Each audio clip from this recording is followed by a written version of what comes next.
హైదరాబాద్ లోక్సభ నియోజకవర్గం నుంచి బీజేపీ అభ్యర్థి మాధవిలత పేరు ప్రకటించినప్పటి నుంచి మీడియాలో ఏదో రకంగా సంచలనం అవుతున్నది.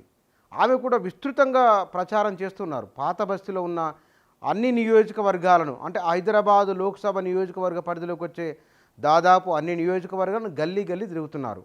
మీడియాలో, సోషల్ మీడియాలో ప్రతిరోజు ఆమెకు సంబంధించిన వార్తలు వస్తూ ఉన్నాయి. ప్రధానమంత్రి నరేంద్ర మోదీ కూడా ఆమె గురించి మాట్లాడడం. ఈ నేపథ్యంలో ఒక ఆసక్తికరమైన పరిణామం జరిగింది ఆ నియోజకవర్గ పరిధిలో.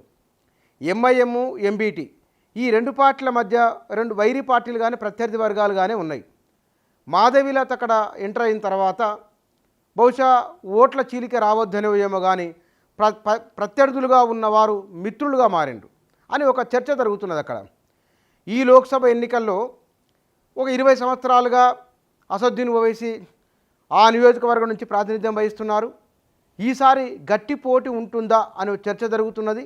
ఆ గట్టి పోటీ మాధవిలత రూపంలో వచ్చిందని, హిందువులే కాకుండా ముస్లిం ఓటర్లను కూడా ఆమె తమ వైపు తిప్పుకుంటున్నారని ఒక చర్చ కూడా జరుగుతున్నది. బలమైన ప్రచారం ఉన్నది. ఈ నేపథ్యంలో లోక్సభ ఎన్నికల బరిలో నుంచి ఎంబీటీ తప్పుకుంటున్నట్లు ఆ పార్టీ నేత ఫర్హతుల్లా ప్రకటించారు. అంటే వారు చెప్పింది ఏమిటంటే సెక్యులర్ పార్టీలకు తాము సెక్యులరిజాన్ని నమ్ముతున్నామని, మతతత్వ పార్టీలకు తాము మద్దతు ఇవ్వబోమని వారు అన్నమాట. అంటే ఇక్కడ బీజేపీని ఉద్దేశించి అన్నారా, ఎంఐఎంని ఉద్దేశించి అన్నారా క్లారిటీ లేదు. కానీ వారు ఆ మాటలను మీడియాలో ప్రధానంగా వచ్చింది. హైదరాబాద్ లోక్సభ నియోజకవర్గంలో ఇంతకు ముందు లేని ఒకానొక వాతావరణం కనబడుతున్నది. ఇప్పుడు బీజేపీ, ఎంఐఎంతో పాటు కాంగ్రెసు, బీఆర్ఎస్ కూడా అక్కడ పోటీ చేస్తున్నాయి. ఓట్ల చీలిక వచ్చే అవకాశం ఉంటుంది. ఓట్ల చీలిక ఎక్కువ ఉంటే కనుక మజ్లిస్కు ఆ ప్రభావం పడవచ్చు అనే చర్చ కూడా ఉన్నది. అందుకే మనం దీనికి తోడు మొన్నటి అసెంబ్లీ ఎన్నికల్లో ఆ హైదరాబాద్ లోక్సభ నియోజకవర్గ పరిధిలో ఉన్న వాట్లలో గత ఎన్నికలతో పోల్చినప్పుడు సుమారు 1,00,000 ఓట్లు తగ్గినాయి. ఈ 1,00,000 ఓట్లు తగ్గడం అంటే ఆ ప్రభావం లోక్సభ ఎన్నికలపైన ఉంటే కనుక ఇబ్బంది అవుతుందని భావించి బహుశా ఆ సమూహాలకు సంబంధించిన పెద్దలు ఒక దగ్గర కూర్చొని ఎంఐఎం, ఎంబీటీ మధ్య పోటీ ఎందుకు, ఎంబీటీ ఉపసంహరించుకోమని చే సూచననా మరేదనన్నా తెలియదు. కానీ ఎంబీటీ మాత్రం ఈసారి ఎన్నికల బరిలో ఉండడం లేదు అనేది.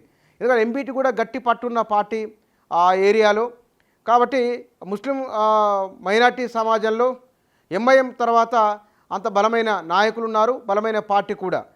లోక్సభ ఎన్నికల బరి నుంచి తప్పుకోవడం అంటే ఈ ముస్లిం మైనార్టీ ఓట్లు చీలకూడదు అనే ఆలోచన ఏమైనా ఉందా అనే చర్చ కూడా జరుగుతున్నది. మాధవిలత ఎంట్రీ తర్వాతనే అక్కడ పాత బస్తీలో చాలా పరిణామాలు జరుగుతున్నాయని, రాజకీయంగా ఇవి చాలా వేగంగా వెళుతున్న కారణంగా మునుపటి కంటే కూడా ఎంఐఎం పార్టీ ఈసారి ఎన్నికల్లో పోటీ చేసేందుకోసమై తీవ్ర ప్రయత్నాలు చేస్తూ ఉన్నది.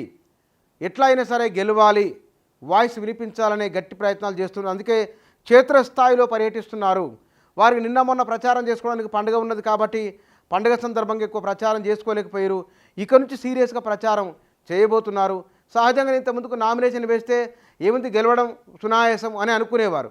ఈసారి గెలవడం సునాయాసం కాదు అని వారు భావిస్తున్నారు. కాబట్టి స్కూళ్ళు, డ్రైనేజీలు, ప్రజల సమస్యలు, ఇంటింటికి వెళ్ళడము, మాట్లాడము ఇత్యాది విషయాలు ప్రచారంలో జరుగుతున్నాయని మీడియాలో ప్రధానంగా వార్తలు వస్తున్నాయి.